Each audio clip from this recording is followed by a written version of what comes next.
Brethren, it is also important for us to recognize that doubt is a normal part of the spiritual journey, but it's not where we should stay.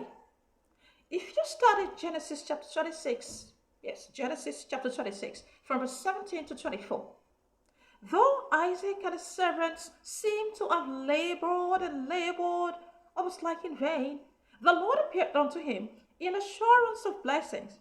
We read that as much as they kept digging the well, some persons would just come and lay claim to the well, but then they never gave up. They kept toiling, they kept digging until at some point they dug a certain place to get well, to get water, and then they took possession. So it is important that we always focus on God's power and not the circumstances.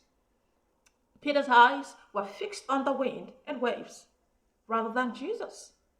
In Romans chapter 4, from verse 20 to 21, we are encouraged as Christians to shift our focus from our circumstances to God's power and promises.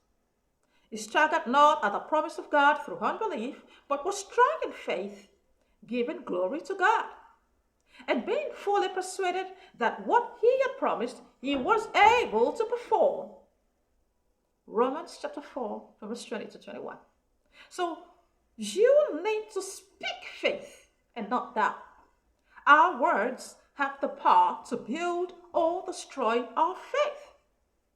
Jesus said unto him, if thou canst believe, all things are possible to him that believeth.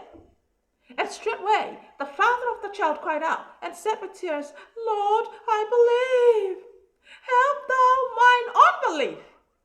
You find that in Mark chapter 9, from verse 23 to 24. So you must speak faith-filled words, even when doubt arises. Brethren, if you check 2 Corinthians chapter 4 and verse 13, we are encouraged to read Bible verses from time to time to spur us into great actions. In verse 13 of 2 Corinthians chapter 4, we read that we, having the same spirit of faith, according as it is written, I believed, and therefore have I spoken.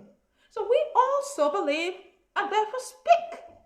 We are to live by faith.